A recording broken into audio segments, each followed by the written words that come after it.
beautiful creatures of the world, and welcome back to Coffee with Kerri-Lynn. It's a hot one here. It's almost 90 degrees in the far north of Maine underneath the Meditation and Wellness tent up along the Canadian border in the Crown of Maine. I hope everyone is having a nice, warm, sunny summer day with the breeze. Wherever you may be, I hope you're having a day filled with fabulosity and good coffee, because everybody deserves a dang good cup of coffee. Ladies and gentlemen, before we begin the drama of the Conjuring House, this is going to be the Conjuring House 2. It's becoming a franchise on this channel. I would like to address the comment section of my videos and my podcast. Please be the kindness that you want to see in the world. Everybody has a different opinion about what is going on, how they are perceiving different topics. Please don't fight and argue with them. Please don't be mean. And don't be nasty in the comment section to anybody.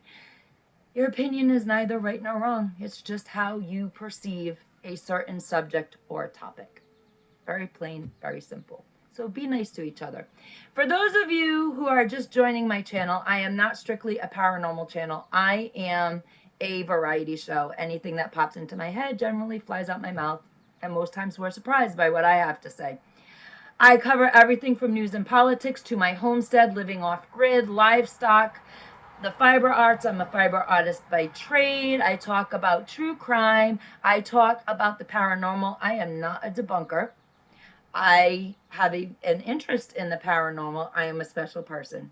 I have been gifted, and I have spent a lifetime unwrapping those special gifts. I know things I should not know about people I know and I do not know. And it has been a wild, exciting, sometimes frightening journey through my life. And sometimes we talk about it here, and sometimes we just talk about everything else going on in life, in the world. We talk about life, love, liberty, the pursuit of my happiness, your happiness, kids, marriage, big kids, little kids, grandkids. I just cover it all. So if you're here strictly for paranormal or the unexplained shows or true crime, I do everything else in between, and I hope that I don't lose your interest. That being said, let's get on to the Conjuring House, the drama, part 2. Things are heating up for Jacqueline Nunez and a former employee of the Conjuring House. Now, I told you in my first video how I felt about the situation. Sorry about that little interruption. I could hear sirens in the distance, and we just had, before I started filming, we just had a fire apparatus go up the road. So I hope everybody in the north end of town is well. I don't see anything. I don't smell anything. So hopefully it was just a very small something. It's just so hot up here that anything can go wrong on the fields with the big equipment. We live in potato country. We grow your potatoes, New England, here in the far north of Maine, up along the Canadian border. Now, my opinion of what is going on at the Conjuring House stands. I know a lot of people would like Jacqueline to have been possessed by the house and the spirits of the house, but I don't think that is what is happening. I think it is bad business practices. Ladies and gentlemen, beautiful creatures of the world, wouldn't it be a great episode, another installment of the Conjuring franchise, to have the new owner possessed by the house? And maybe we'll see that in the future. But I do believe that what is going on is that there are millions of dollars at stake. 2 years ago, when Jackie purchased the Conjuring House for over 1.5 mil, she thought it was going to be a great and viable business. Easy money, and I don't think that it turned out to be easy money for various reasons. And she convinced everyone. The former owners, Jen and Corey, stayed on to help facilitate the transfer, a smooth transfer of the business of the Conjuring House. Most of the staff, they stayed on to work for Jacqueline in the business of the Conjuring House. Other people came on for full-time employment of the Conjuring House, and she raised the rates to do paranormal investigations. She charges, if you go as a group and you're more than one channel, the rates start increasing. She has limited the hours of live stream. If you go to do an investigation and you have a channel at the Conjuring House, she wants to review all footage that channels take at the Conjuring House before you put them up on your YouTube channel. And she has the right to tell you, her company has the right to tell you, you cannot, after paying thousands of dollars to investigate, you cannot air that footage. There were also other things going on. She took a quarter of the house and invested into gift shop material. And from what other channels have said, the sweatshirts, the cups, all the gift shop items are extremely, extremely expensive. Now, these are people that go around and do paranormal investigations everywhere. And these paranormal venues often have things for sale that you can have as a souvenir, not just your YouTube video, but you can actually buy sweatshirts, t-shirts, cups, keychains, all that good stuff at other venues. And they are claiming big channels such as the Side-Eye Guy, Beardo, several other channels have said that her merchandise is very expensive. But that's not the disappointment. The disappointment is she turned a quarter of the house where the most activity has been said to happen. She turned that part into the gift shop. And when you do your paranormal investigation, you are not allowed access to the gift shop area, which is a quarter of the Conjuring House off limits. She decided to put up gamping, Gamping, I guess it's the ghost version of camping, glamping. And that's very pricey. When you pay to have access to the interior of the house to do your investigation, you do not necessarily get access to the property grounds anymore. It used to be you could, but now you can't. Whatever, it's new business. She can do whatever she wants. And now she added glamping. So if you gamp or glamp or whatever the hell Jackie's calling it, you do not have access to the inside of the Conjuring House. You have access to a specific area. Do not bother neighbors, so on and so forth, while you do your outside. I live on a main street. So when you do your outside paranormal investigations, sometimes she allows several different parties to glamp at the same time. So there's going to be a lot of noise contamination if you happen to go on a night that another group is doing their investigations. And of course, there's these crazy waivers that you sign with the glamping, gamping, whatever, that, you know, she's not responsible if Bigfoot comes and attacks you or UFOs pick you up or whatever. We've never had a Bigfoot in Rhode Island, Jackie. I don't know what the hell you're talking about. But she has these wild waivers that you need to sign that she's not responsible if Bigfoot raids your tent. We have Bigfoot in the state of Maine, Jackie. Not in Rhode Island. We never grew up with tales of Bigfoot in Rhode Island. Just so you know, girlfriend. Just so you know. So a lot of wild things have happened since Jackie took possession of the Conjuring House as a venue. She also was trying to turn the barn of the Conjuring House, which you no longer have access to do your investigation. She was trying to turn that into an event venue. I guess you can get married there or whatever you want to do. Have a banquet or something. And part of that barn was going to be used for Satori Hawes and Cody's Haunted Objects Museum. And unfortunately, while an employee of the Conjuring House was refurbishing the barn, they stained the wood or something and took the rags. They were refinishing the wood, whatever. They took the rags that were soaked with the stain, put them in a plastic bag, put them in a garbage can. And later on that night, according to the fire marshal in Rhode Island, it was an accident. The can the garbage can with the rags in it spontaneously combusted and burned the barn down. So there's been some scuttlebutt because Jacqueline did get the insurance money from the accident, yet Satori and Cody are not being reimbursed for their haunted objects that were in the barn, and Jacqueline Nunez has claimed that it was just the structure that was insured, not the content. So there's a lot going on that people are not talking about surrounding the issues with the Conjuring House. There's a lot of backstory to this. There's a lot of nasty texts which started coming through as reservations for the Conjuring House started dropping off. All the big channels have been through there, been there, done that. They're not going to come back and make TV shows. There's nothing that you are going to do, no events that you are going to add that are going to get these channels, these shows back. You're not going to get the Travel Channel back. You're not going to get the Sci-Fi Channel to do episodes at your event center. It's just not going to happen. All the big YouTube channels have gone through there.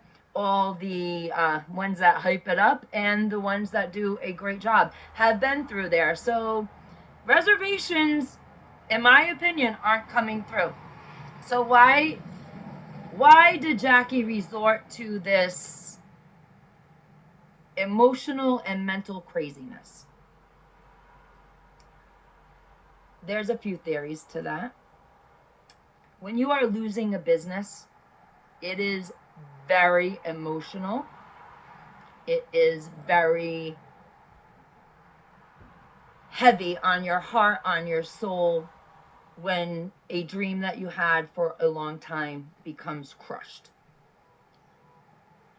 There is, with the publicity of the Conjuring House, there is also a sense of humiliation when your business starts to go in a downward spiral. I believe Jackie is crazy like a fox, though. I think that part of what she's doing is distraction for when this does eventually go into the courtroom. Because what started happening was 5 to 6 months ago, when Jackie wasn't getting her way out of her employees, she would start sending hostile text messages and hostile emails to these people with the F-bombs like crazy and very, very dysfunctional, very abusive, very narcissistic texts to get people to do what she wanted them to do. She was whipping them all into shape her way. And this started, I do believe, like around December of 2023. And as we move into 2024, there are paychecks that are missing. Right then and there, that tells you there's a financial aspect to this that we can't see. It's not all ghosts and possession. There is an absolute hardcore financial aspects. She stopped giving people paychecks between her nasty ass attitude and the fact that people were not being paid for the work that they were doing. People were showing up for investigations, to do investigations at the site, and nobody was there. Or a limited crew was there because they didn't know about the investigation that was supposed to happen that night. Jackie is accusing people of stealing all kinds of money from her private bank account, off of her phone apps, the apps that run her business. And I think this is all a crazy like a fox scheme because she's trying to bide some time to stir up PR for the Conjuring House. Unfortunately, I think it went sideways in a way Jackie never expected it to go sideways. She thought, hey, PR is PR. Good PR, bad PR. Good publicity, bad publicity. It's publicity. It puts you back in the spotlight. It's just that People love the Conjuring House so much, whether they are from Rhode Island or they just love the paranormal world. People love the Conjuring House so much that the black eye that she was giving it backfired. You know, she went after the daughter of a very famous paranormal investigator. And I think that is a mark of desperation of the reality of what is happening in Jackie Nunez's world. Millions of dollars at stake, and there are a lot of bills that need to be paid, and you just can't pay bills if you're not making money.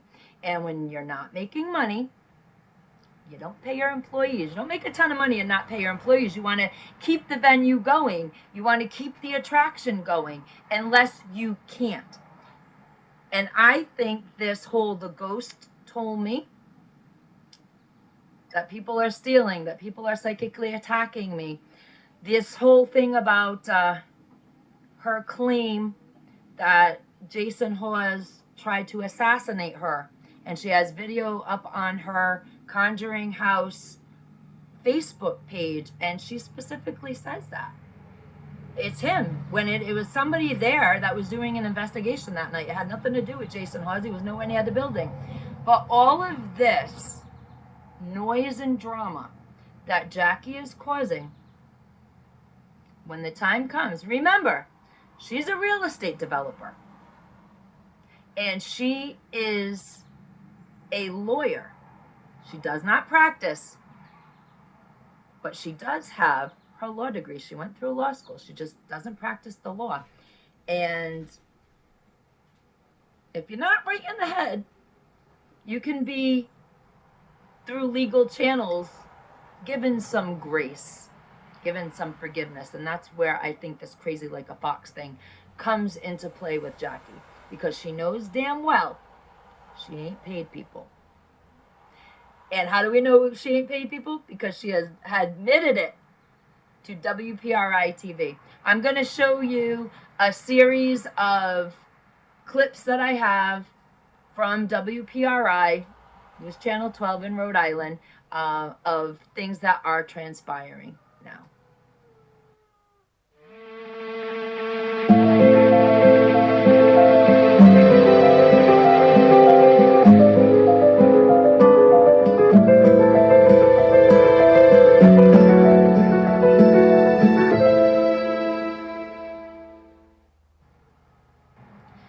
And those clips of Brian Dancero, I hope I got your name right, Brian. Sorry if I didn't. Having gone to the labor board to make his claim. This is the first step of the lawfare. Remember, when all of these former employees resigned, Jackie threatened to bury every single one of them with lawsuits if they released any of the obnoxious, nasty texts, demands, and just nasty things that she had said to them. She threatened to sue them into oblivion if they tried to take her to court for their back pay. Well, Brian Dancero is going for his back pay. More power to you, Brian, because beyond what is going on, whether you want her to be possessed by the house because it makes a great story, or she's being crazy like a fox, or she is having a mental break because she is losing her business. Remember, millions of dollars are at stake with this venue. She's paid millions. She needs to make millions. There's a lot of money going on here that's not being made, in my opinion, and she's trying to wiggle out of paying people. But there are actually people who need paychecks. They were not paid for the work that they did. Now, if I work for somebody on the first paycheck that you screw up on and you don't pay me, that's the last day I'm working for you till I get paid. And I will get paid. I had a job one time that kept screwing up my paycheck. And before I cashed every paycheck, I'd go right back to the office and demand the balance be made good. And a few times I was told, yeah, we'll catch up with you next week. Oh, no, you won't. You'll catch up with me out of your dang wallet right now. And that business was going under. See, we all knew. And those were the games that were played. Paychecks were missed. You might have worked 40 hours, but you're only told you worked 20 hours. Crap like that. That's what goes on when businesses are failing, and that business is now completely gone.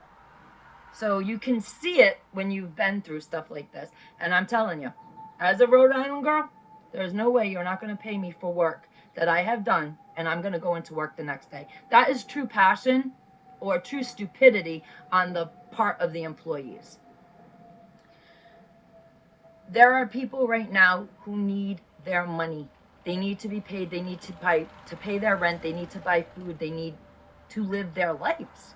And when they don't have their wages, that is a huge red flag toward a huge financial problem that Jacqueline Nunez may be going through, in my opinion.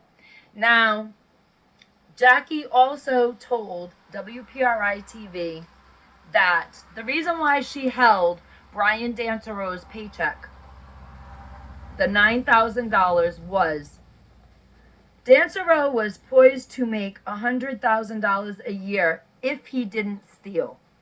Jackie goes on to say, she's using that money as part of his compensation.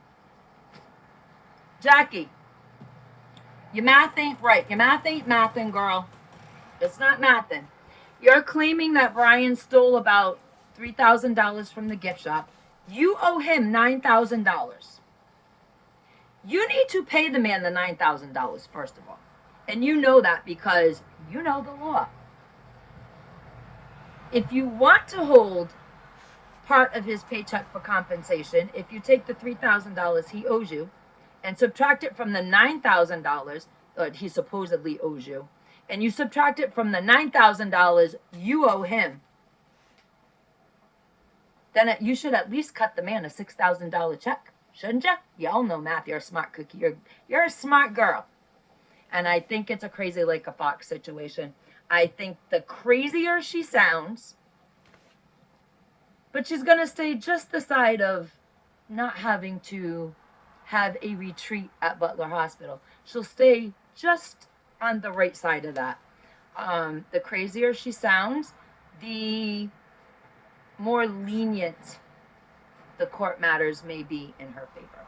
Ladies and gentlemen, beautiful creatures of the world, it's Conjuring Part 2. Now we're going to wait for Part 3 because it's becoming a franchise here on my channel.